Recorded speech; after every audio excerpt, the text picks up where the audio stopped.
Hello guys, welcome to my channel Vibhanshu facts gamer. आप सभी का मेरे चैनल पर स्वागत है। तो आइए आज हम संस्कृत के फिफ्थ सेम के सिलेबस के बारे में डिस्कस करेंगे, जिसका टॉपिक है वैदिक वाङ्मय एवं भारतीय दर्शन और द्वितीय प्रश्न पत्र का है व्याकरण एवं भाषा विज्ञान। तो हम इस वीडियो में दोनों पेपरों के सिलेबस यानी पाठ्यक्रम के बारे में चर्चा करेंगे। तो आइए वीडियो को शुरू करते हैं। तो ये देखिए, मेरे पास यहाँ पर दोनों पेपरों की PDF है, मतलब दोनों पेपरों के सिलेबस की PDF है, पर इनमें थोड़ा साफ नहीं दिख रहा है, तो इसलिए मैंने एक कॉपी में सिलेबस लिखा है। मैं वहाँ से आपको समझाता हूँ कि कैसे क्या आएगा। तो सबसे पहले हम संस्कृत पाठ्यक्रम में बात करेंगे प्रथम प्रश्न पत्र यानी फर्स्ट पेपर की, जिसका टॉपिक है वैदिक वाङ्मय एवं भारतीय दर्शन। और हाँ, वीडियो शुरू करने से पहले मैं आपको बता दूं कि सिलेबस बहुत ज़्यादा है, तो आप अपनी तैयारी अभी से शुरू कर दें, मतलब अपने नोट्स वगैरह बना लें, क्योंकि दोनों पेपरों का सिलेबस बहुत ज़्यादा है और अच्छे से पढ़ें। और इस सेम में हमारी बैक भी नहीं लगनी चाहिए, क्योंकि अगर हम अच्छे से नहीं पढ़े और बैक लग गई तो फिर हमारी डिग्री 3 साल के बजाय 4 साल में पूरी होगी, क्योंकि इसका बैक का पेपर आपको अगले चौथे साल में देना पड़ेगा, जब पिछले साल के बच्चे फिफ्थ सेम में आएंगे। तो इससे हमारी डिग्री 4 साल में पूरी होगी। तो सीरियसली पढ़ें और अच्छे से पढ़ें, ताकि हमारी बैक ना लगे। फिफ्थ और सिक्स दोनों सेमेस्टरों के लिए होती है ये बात। तो आइए अब हम अपनी वीडियो शुरू करते हैं। तो हमारा सबसे पहला प्रथम प्रश्न पत्र है वैदिक वाङ्मय एवं भारतीय दर्शन। तो यह सिलेबस 2 भागों में बटा है, प्रथम भाग और द्वितीय भाग, और इसमें 8 यूनिट होती है। तो हमारी प्रथम यूनिट है वैदिक वाङ्मय का सामान्य परिचय। तो इसमें आपका संहिता यानी वेद, ब्राह्मण, आरण्यक, उपनिषद और वेदांग, ये 5 चीज़ें पढ़नी है। इनका सामान्य परिचय पढ़ना है। जैसे संहिता वेद 4 होते हैं, ऋग्वेद, यजुर्वेद, सामवेद, अथर्ववेद। तो जैसे ऋग्वेद में 10 मंडल होते हैं, 1028 सूक्त होते हैं, 8 अष्टक होते हैं। तो इस तरह से हमें इन सभी का सिर्फ सामान्य परिचय पढ़ना है, ज़्यादा डीपली नहीं पढ़ना है। उसके बाद हमारी यूनिट नंबर 2 है ऋग्वेद संहिता।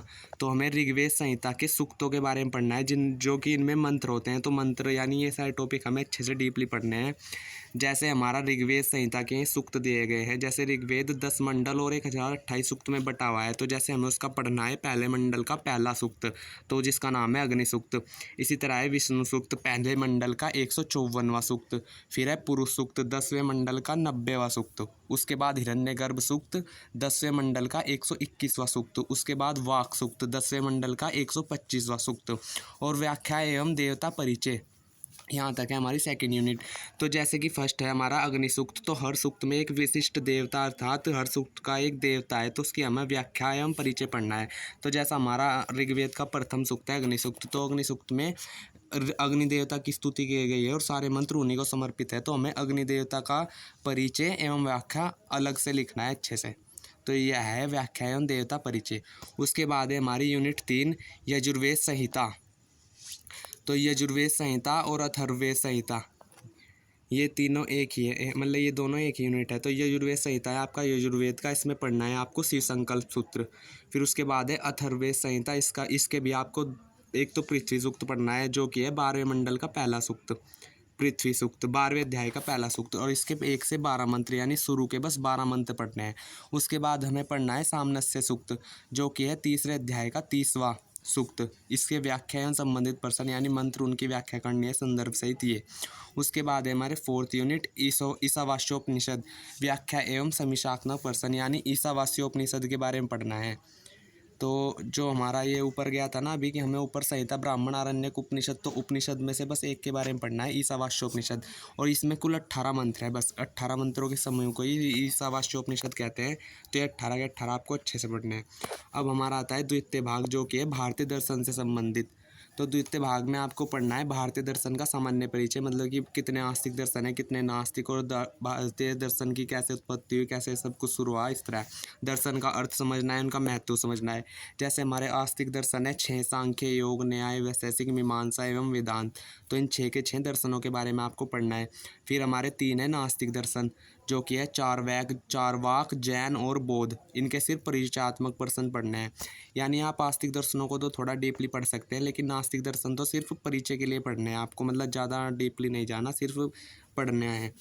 उसके बाद हमारी इकाई 6 श्रीमद् भागवत गीता। तो श्रीमद् भगवत गीता का हमें द्वितीय अध्याय पढ़ना है। इसमें कुल 72 श्लोक हैं और उन 72 में से इम्पोर्टेंट क्वेश्चन आपको मतलब मंत्र याद कर लेने हैं। श्लोक जैसे कि आत्मा के स्वरूप के श्लोक, वो कर्मस्य फल, वो माँ कर्मण्यवाधिकारस्ते माँ फलेषु कदाचन, कर्मों से संबंधित।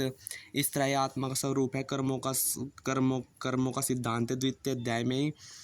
और एक है आपका योग के बारे में, योगस्थ कुरुहु कर्मणि। तो इस तरह के इम्पोर्टेंट श्लोक आपको लिख लेने हैं द्वितीय अध्याय के, और कुल इसमें 72 श्लोक हैं। उसके बाद आपको तर्क संग्रह एक प्रकरण ग्रंथ है जिसे अन्नम भट्ट जी ने लिखा है, और यह 2 दर्शनों, न्याय और वैशेषिक को जोड़कर लिखा गया ग्रंथ है। तो तर्क संग्रह तो आपको शुरू से लेकर आखिरी तक पूरा पढ़ना है। मतलब जितना भी पूरा तर्क संग्रह ग्रंथ है ना, उसमें मतलब यह इतना बड़ा नहीं है, पर पूरा का पूरा कंप्लीट पढ़ना है शुरू से आखिरी तक। 7वीं और 8वीं हमारी दोनों यूनिट तर्क संग्रह की है, तो इन्हें शुरू से लेकर आखिरी तक पूरा पढ़ना है। मतलब यह एक प्रकरण ग्रंथ यानी छोटा ग्रंथ है, लेकिन इसे पूरा कंप्लीट नहीं पढ़ना है। यह हमारे सिलेबस में पूरा का पूरा है। मतलब इसमें ये नहीं है कि शुरू के 10 श्लोक या 20 श्लोक, ये पूरा का पूरा है। तो इसे अच्छे से पढ़ना है। इससे बहुत से क्वेश्चन आते हैं एग्जाम में, फर्स्ट पेपर में संस्कृत के। तो ये आया था हमारा फर्स्ट पेपर, जिसमें कि 8 यूनिट है, और 8 के 8 मैंने आपको समझा दी। अगर अभी तक आपने मेरी वीडियो को लाइक नहीं किया तो वीडियो को लाइक करें, चैनल को सब्सक्राइब करें, और आने वाली वीडियो के लिए प्रेस बेल को दबा कर रखें ताकि आपको मेरी सभी वीडियो के नोटिफिकेशन मिल जाए। और यदि आपको वीडियो अच्छे से नहीं दिख रही है तो आप यूट्यूब पर जब वीडियो देखोगे तो इसकी सेटिंग में जाकर इसे 720p या 1080p क्वालिटी में देखना, उससे आपको अच्छे से दिखेगा सब कुछ लिखा हुआ। अब हम बात करते हैं द्वितीय प्रश्न पत्र यानी संस्कृत के 5th सेम के दूसरे पेपर की, जिसका टॉपिक है व्याकरण एवं भाषा विज्ञान। तो इसकी सबसे पहली इकाई है धातु रूप सिद्धि, यानी कि आपको धातु रूप की सिद्धि करनी है। जैसे भू एवं एद, भू शब्द के जैसे ऐसे बनेंगे भवति, भवतः, भवन्ति। तो जो भवतः शब्द कैसे बना है उसकी पूरी की पूरी आपको व्याख्यानी सिद्धि करके दिखाने है कि भवती शब्द बना कैसे है। तो ये सिद्धियाँ लगभग एक पेज पर एक वर्ड की एक सिद्धि आएगी। मतलब इनकी इतनी बड़ी प्रोसेस होती है, सूत्रों से, किस सूत्र से कैसे क्या हुआ, मतलब सब कुछ व्याख्या करके हमें शब्दों की सिद्धि करके दिखानी है। तो आपको भू एवं एद की तो सूत्र व्याख्या एवं रूप सिद्धि करनी है, और पा, गम और क्री धातु के केवल रूप स्मरण करने हैं, इनकी सिद्धि नहीं करनी। सिद्धि करनी है सिर्फ भू एवं एद धातु से बनने वाले शब्दों की, जैसे भवती, भवतः, भवंती। इस तरह एक जैसे वर्तमान लकार यानी लट लकार में केवल 9 रूप बनते हैं टोटल, एक वचन, बहुवचन, एक वचन, द्विवचन और बहुवचन में। तो आपको 9 के 9 की सिद्धि करनी है, भू की भी और एद की भी। और बाकी आपको पा, गम और क्री धातु के केवल रूप स्मरण करने हैं। उसके बाद दूसरा क्वेश्चन मतलब इकाई नंबर 2, रूप सिद्धि एवं रूप स्मरण। वहाँ पर आपने धातुओं की सिद्धि करी थी, अब हम रूप सिद्धि करेंगे। जैसे राम, पुल्लिंग शब्द है राम, तो केवल हमें राम शब्द की सूत्र व्याख्या एवं रूप सिद्धि करनी है। जैसे राम का बनता है प्रथम विभक्ति में रामः, रामौ, रामः। तो इन तीनों शब्द मतलब रामः, रामौ, रामः, ये तीनों शब्द कैसे बने, इसी तरह पूरे टोटल 21 शब्द कैसे बनेंगे, हमें 21 के 21 शब्दों की सिद्धि कर कर दिखानी है सूत्रों से। तो राम शब्द की सिर्फ सिद्धि करनी है, बाकी सर्व, हरि, सखी के केवल रूप स्मरण करने हैं, इनकी सिद्धि नहीं करनी। अब ऐसे ये आपका 3 ये रूप सिद्धि चल रही है। अब स्त्रीलिंग रमा शब्द, तो रमा शब्द की भी ऐसे ही सूत्र व्याख्या एवं रूप सिद्धि करनी है, और सर्वामति और नदी के केवल रूप स्मरण करने हैं। जो सिद्धि वाला टॉपिक है बहुत इंपॉर्टेंट है आपका, और एक शब्द की सिद्धि केवल एक पेज पर आएगी। मतलब कुछ की छोटी होती है, कुछ की बड़ी होती है, और पेपर में सीधा शब्द आएगा कि रमा शब्द के चतुर्थी विभक्ति का रूप सिद्धि कीजिए, ऐसा आता है। मतलब आपको रमा के सभी रूप याद होने चाहिए, और फिर वो जिस शब्द की सिद्धि पूछे उसकी आपको सिद्धि करनी आनी चाहिए, किसी भी शब्द की आ सकती है। फिर क्वेश्चन नंबर मतलब इकाई नंबर 4 है नपुंसकलिंग। यह अभी रूप ही चल रहे हैं, रूप में अब आया नपुंसकलिंग। जैसे ज्ञान और वारी नपुंसकलिंग शब्द है, तो ज्ञान और वारी की आपको सूत्र व्याख्या एवं रूप सिद्धि करनी है ऐसे ही सूत्रों के द्वारा, और मधु और दधि के केवल रूप स्मरण करने हैं। ये जिनके भी हमें रूप स्मरण करने हैं ना, सभी धातुओं के या रूपों के, ये अति लघु प्रश्न में पूछे जाते हैं। जैसे मधु के तीनों लकारों के रूप लिखिए, इस तरह से। और जो हमारी सिद्धियाँ हैं ये लॉन्ग क्वेश्चन और लघु क्वेश्चन में आएंगे कि इस शब्द की सिद्धि करें। जिस शब्द की छोटी सिद्धि होगी उसे लघु में पूछ लेंगे, और जिसकी लगभग 1 पेज या 1.5 पेज की भी होती है किसी किसी शब्द की सिद्धि, तो उन्हें लॉन्ग में पूछ लेंगे। और सिद्धि से संबंधित क्वेश्चन जरूर आते हैं, तो इसलिए आप सिद्धियाँ अच्छे से पढ़ना। फिर उसके बाद है हमारा हलंत पुल्लिंग, यानी जिनके नीचे शब्दों के हलंत लगा रहता है। जैसे राजन, राजन में नए में नीचे हलंत लगाए, तो केवल राजन यानी राजा शब्द की सूत्र व्याख्या में सिद्धि करनी है। और उसके बाद इदम, तद, अस्मद, युष्मद, इनके केवल रूप स्मरण करने हैं। फिर है हमारा हलंत स्त्रीलिंग, यानी स्त्रीलिंग शब्द जिनमें हलंत होता है, जैसे अपस, इदम, किम, रूप स्मरण। और हलंत नपुंसक लिंग में आपको करनी है इदम, सूत्र व्याख्या एवं रूप सिद्धि। हलंत स्त्रीलिंग का कोई भी ऐसा शब्द नहीं है जिसकी हमें सिद्धि करनी हो, तो बस आप केवल हलंत नपुंसकलिंग की करें। तो इकाई नंबर 6 में भी आपको ऐसे ही हलंत स्त्रीलिंग अपस, इदम, किम के रूप स्मरण करने हैं और हलंत नपुंसकलिंग इदम इसकी रूप सिद्धि करनी है। उसके बाद आया हमारा यूनिट नंबर 7, भाषा विज्ञान का स्वरूप। जो बच्चे सिद्धियाँ करने में असमर्थ हैं या वीक है संस्कृत में, वह इस यूनिट से पास हो सकते हैं संस्कृत के सेकंड पेपर में। तो आपको इसमें देखो क्या करना है। यूनिट नंबर 7 इकाई 7, भाषा विज्ञान का स्वरूप। भाषा विज्ञान के मुख्य एवं अंग एवं उपाय देता है, यानी उच्चारण स्थान वगैरह इस तरह, मतलब जो भी भाषा के मुख्य अंग होते हैं। उपाय देता है यानी उसकी महत्वता, फिर भाषा की परिभाषा एवं स्वरूप, भाषा की विशेषताएं, भाषा की क्या क्या विशेषताएं होती है, भावाव्यक्ति के साधन एवं भाषा के अनुरूप जैसे बोली, भाषा, विभाषा। तो मतलब आपको कुल मिलाकर भाषा के बारे में लिखना है। इसमें थ्योरेटिकल क्वेश्चन आता है और आसान होता है, तो इससे आप पास हो सकते हैं सेकंड पेपर में। मतलब आप रूप स्मरण वाले जिनकी सिद्धि नहीं करनी, वे शब्द याद कर लो, अति लघु प्रश्न सब करो, और उसके बाद भाषा विज्ञान से संबंधित एक भी क्वेश्चन मत छोड़ो, अच्छे से कर लेना। तो जिन बच्चों को सेकंड पेपर हार्ड लगेगा उनका पास होने के यहाँ से चांसेस बन सकते हैं, तो आप ऐसे कर सकते हो। फिर 8वीं यूनिट है भाषा का उद्भव एवं विकास, कि हमारी भाषा कैसे उत्पत्ति, इसके सिद्धांत होते हैं। जैसे देवीय सिद्धांत, कुछ लोग मानते हैं कि ईश्वर ने ही, मतलब भगवान ने ही भाषा धरती पर भेजी, फिर भाषा का विकास हुआ।